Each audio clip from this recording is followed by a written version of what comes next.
मैं संख्या के आधार पर पास किए हुए किसी भी कानून को गुंडागर्दी मानता हूँ। जितनी जमीन है, जिन लोगों ने कब्जा किया हुआ है, चाहे देश का पार्लियामेंट भी उसके अंदर आती हो, उसके पैसे मिलने चाहिए और वक्फ बोर्ड के पास पैसे जाने चाहिए। डीसी क्या होता है, खुद ही पीछे पीछे घूमता है किसी एमएलए मंत्री के पीछे पीछे, जैसे मदारी के पीछे बंदर घूमता है। इस देश में डीसी की कोई औकात बची है क्या?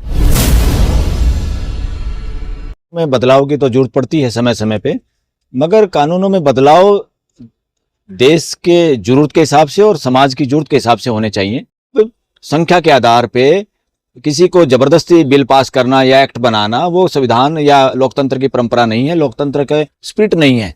लोकतंत्र की स्पिरिट ये है सबसे पहले कि लोकतंत्र में लोगों की आवाज सुनी जाए और लोगों की आवाज सुन के उसके मुताबिक जनप्रतिनिधि जो पार्लियामेंट में बैठते हैं, जो पूरे देश को रिप्रेजेंट करते हैं, वो अपनी बात रखें और लोगों से राय मशवरा लेके भी, क्योंकि बहुत सारे कानूनों में अब देश में ये भी रिवाज है कि बाहर के लोग जो देश के आम जनता है उनके सामने भी रखा जाता है, उसकी एडवर्टाइजमेंट भी आती है कि वो अपनी अपनी राय दें इसमें वो करने के लिए। तो समझ में नहीं आता कि कानून पास करने में देश में हिंसा या पथराव या झगड़े की आशंका क्यों होती है या ये र्यूमर फैलाई जाती है। सबसे पहले ड्यूटी बनती है पार्लियामेंटेरियन की अपने अपने समाज के, अपने अपने एरिया के लोगों को कॉन्फिडेंस में लेना और उनके अनुरूप बात करना, उनकी समस्याओं को सामने रख के ही बहस करना और उसी पक्ष में मतदान करना। सरकार के पक्ष में नहीं, ना सरकार के पक्ष में ना अपोजिशन के, देश की जनता के पक्ष में मतदान करना ही जनप्रतिनिधियों की ड्यूटी है, पार्लियामेंटेरियन की ड्यूटी, एमपीओ की ड्यूटी बीजेपी के हिसाब से चलने की नहीं है। एमपीओ की ड्यूटी कांग्रेस के जो बंधक बना लिया ना पॉलिटिकल पार्टियों को भी विप जारी करते हैं। विप पता है आप लोगों को क्या होता है? विप होता है जो हम शांटा मारते हैं, वो जो चमड़े का चाबुक मारते हैं ना घोड़े पे या भैंसा झोटे पे भी जब चलाते हैं, उसको वो मारने का नाम है। ये बहुत बेहुदा शब्द यूज किया पार्लियामेंट में। पार्लियामेंटेरियन जनप्रतिनिधि हैं, उनके लिए शब्द भी यूज नहीं होना चाहिए। विप पता नहीं कहाँ से उधार में ये शब्द ले आए हैं विदेशों से। तो विप जारी करने का मतलब एक तरह से ये है कि इंडिपेंडेंस ऑफ पार्लियामेंटेरियन पे भी पाबंदी है, उनकी भी नकेल कसी हुई है जानवरों की तरह से। जैसे गधे घोड़े की नकेल कसते हैं ना, या भैंसे की नकेल कसते हैं अपना काम लेने के लिए, उसी तरह से पार्लियामेंटेरियन के साथ हो रहा है इस देश में, जो कि गलत है, जो कॉन्स्टिट्यूशन की और डेमोक्रेसी की स्पिरिट और उन मूल्यों के खिलाफ है। कि देश के लोगों के लिए अगर हक में कोई हम कानून बनाते हैं, उसमें डरने की क्या जरूरत है और उसमें भय की क्या जरूरत है, उसमें पुलिस की छुट्टी रद्द करने की कहां से जरूरत आ गई? में विरोध कर रहे हैं ना, कह रहे हैं गैर संवैधानिक, हम सड़कों पे उतरेंगे ना। इसलिए वो जो विरोध कर रहे हैं, इसका मतलब ये कानून गलत तरीके से पास करने की कोशिश है संख्या के आधार पे। संख्या के आधार में गुंडागर्दी होती है। डेमोक्रेसी संख्या के आधार का नाम नहीं है। डेमोक्रेसी सबकी बात सुनने का और सही बात पे डिस्कशन और डिबेट करने का। संख्या के आधार पे किसी बिल को पास करना तो सबसे लास्ट हथियार है, मजबूरी में, इमरजेंसी में। ये इमरजेंसी क्लॉज ही पहले लागू कर लेते हैं। हमारे एमपी इतने हैं जो चाहे हम कानून पास कर सकते हैं। पार्लियामेंटेरियन कमेटी ने भी एक भी अपोजिशन का जो एमपी था, एक ने भी इसके पक्ष में कोई बात नहीं कही, या उन्होंने जो बातें कही उनको शामिल नहीं किया पार्लियामेंटेरियन कमेटी की रिपोर्ट में। जगदम्बा पाल जो है क्या किया, जगदम्बा पक्ष में जो है उनका शामिल किया, उनकी जो राय थी। ये तो नॉनसेंस है।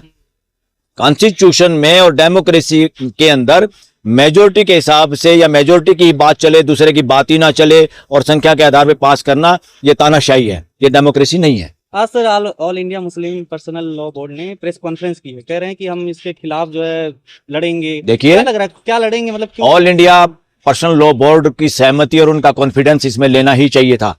यही असली लोकतंत्र है। और लोकतंत्र के अंदर लोगों की आवाज को शामिल करना, संवाद को शामिल करना, उनकी हर समस्या, उनके हर भय को निकालना, ये जिम्मेदारी बनती है पार्लियामेंटेरियन की भी, पार्लियामेंट की भी। पार्लियामेंट के अंदर किसी पार्टी को वोटों के लिए बेनिफिट उठाना और उसको अखाड़ा बनाना पार्लियामेंट को वोट की राजनीति के लिए या देश के ध्रुवीकरण के लिए, वो हम नहीं कर सकते। पार्लियामेंट को रामलीला ग्राउंड नहीं। मतलब कि इससे कौन से मुसलमानों को डर है, क्या दिक्कत है? देखो, एक तो इसमें मैं खुद, हमारे जैसे हजारों वकीलों का मानना है, भाई मुस्लिम वक्फ बोर्ड क्या है, मुस्लिम समाज भी और दूसरे लोग भी जो कोई धार्मिक उस काम के लिए, यूज के लिए, समाज के भले के लिए कोई अपनी प्रॉपर्टी गिफ्ट करता है, वही तो वक्फ है। वही वक्फ बोर्ड उसी का काम देखता था। उसके अंदर इनका कहना है कि जब भाई हिंदू मंदिरों में या गुरुद्वारों में या और भी कहीं जब दूसरे रिलीजन के लोगों को शामिल नहीं किया जाता, तो वक्फ बोर्ड के अंदर, वक्फ कानून के अंदर इस मामले में गैर मुस्लिम को शामिल करने के लिए कानून क्यों पास कर रहे हैं आप? इस जिद पे क्यों अड़े हुए हैं?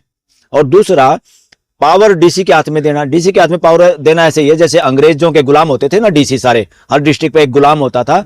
एक मदारी का बंदर होता था और उसके जरिए वो देश पे राज करते थे, लोगों को डराते थे, लोगों के अधिकारों को हनन करते थे, धारा 144 लगाते थे। वही धारा 144 आज 163 है।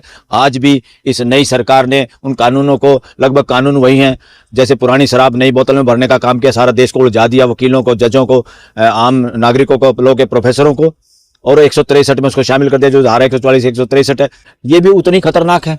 इसका मतलब इनके दिमाग में खुरापात है। अभी डेमोक्रेसी तो आई नहीं पार्लियामेंटेरी के दिमाग में। इतना विरोध होने के बावजूद भी जेपीसी में भी गया, फिर भी सरकार पीछे नहीं हट रही। ये इसी का नाम तानाशाही है, इसी का नाम तानाशाही।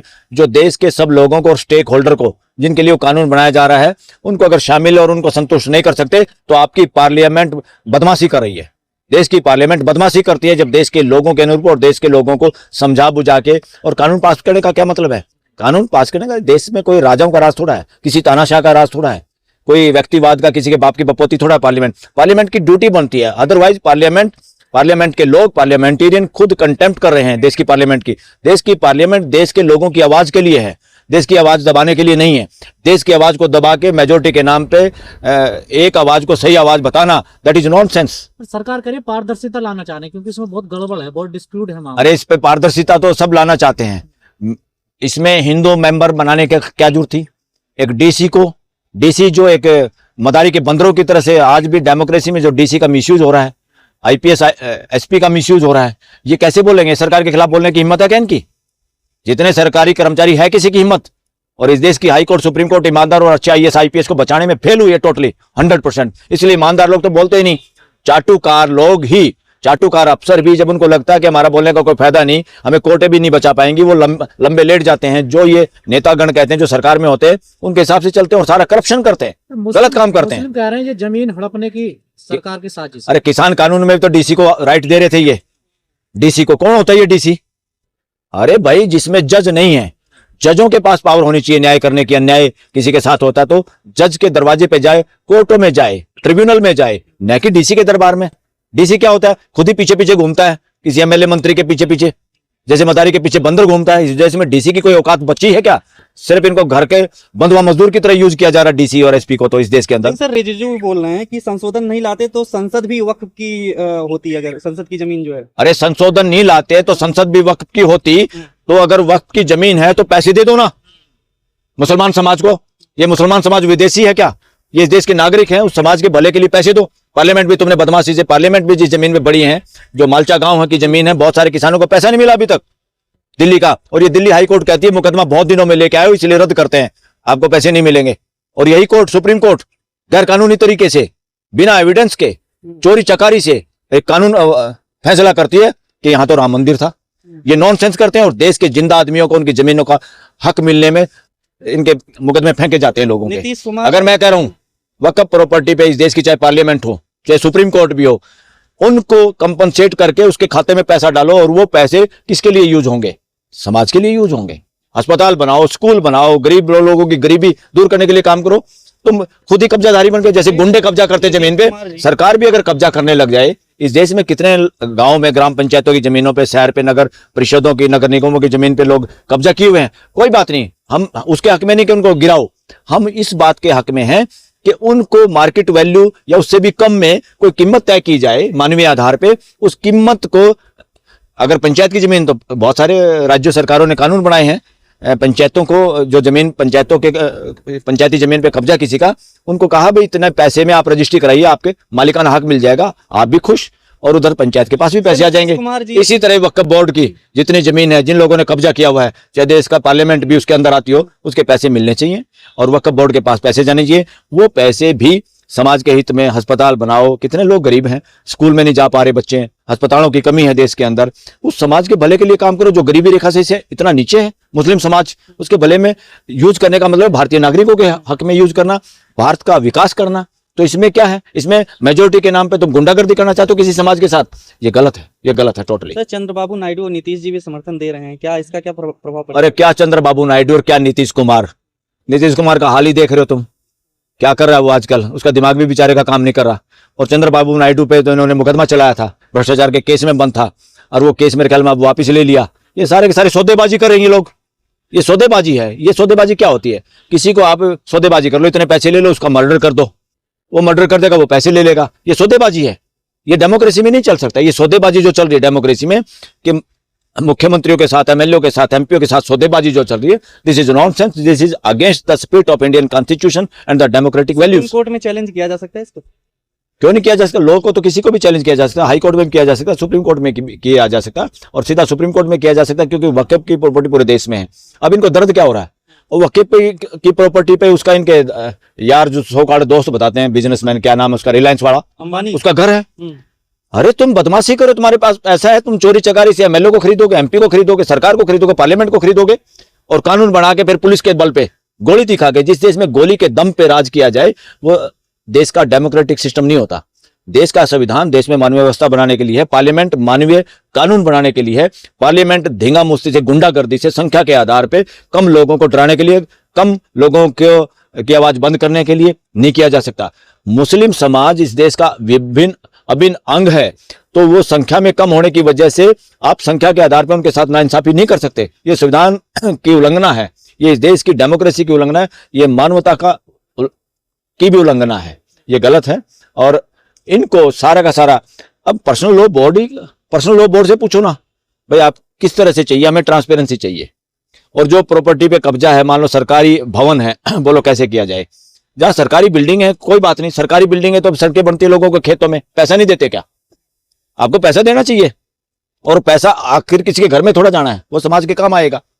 जो आज बिल पेश कर रहा है या मैं संख्या के आधार पर पास किए हुए किसी भी कानून को गुंडागर्दी मानता हूं, बिना डिस्कशन, बिना डिबेट और बिना स्टेक होल्डर्स की सहमति के। बहुत दिनों से इस देश में कानून पास करना और फिर धारा 44 लगा के पुलिस के बल पे लोगों की आवाज शांत करना, ये डेमोक्रेसी के खिलाफ है। बहुत दिनों से सर इसके लिए सरकार कोशिश कर रही जेपीसी में भी गया ये पूरा देखिए सर। और फिर जेपीसीबी क्या है? जेपीसीबी इन्होंने रामलीला का ग्राउंड बना रखा है। मेजोरिटी में बीजेपी के एमपी है, 11 एमपी जो है, एक एमपी ने भी इसके पक्ष में बात की हो तो, या उसकी एक आदमी की भी बात इन्होंने शामिल की हो तो, इसका मतलब क्या है? इसका मतलब तुमने रामलीला ग्राउंड बना दिया, तुमने युद्ध क्षेत्र बना दिया पार्लियामेंट युद्ध क्षेत्र नहीं है। कॉन्स्टिट्यूशन के हिसाब से पार्लियामेंट एक संवाद का केंद्र है हमारा, और मिल बैठ के बात करने का है। वोटिंग के आधार पे कॉन्स्टिट्यूशन में जरूर लिखा है, इतने आधार पे हम इतने मतों से कानून पास कर सकते हैं मगर कानून पास करना मकसद हमारा भाईचारे को खराब करके कानून पास करना इस देश का मकसद नहीं है, संविधान का मकसद नहीं है। सबसे पहले प्रायोरिटी पे है फ्रेटर्निटी को ताक पे रख के मेजोरिटी से किया हुआ पास कानून की गुंडागर्दी है, तानाशाही है, लोकतंत्र के विरुद्ध है।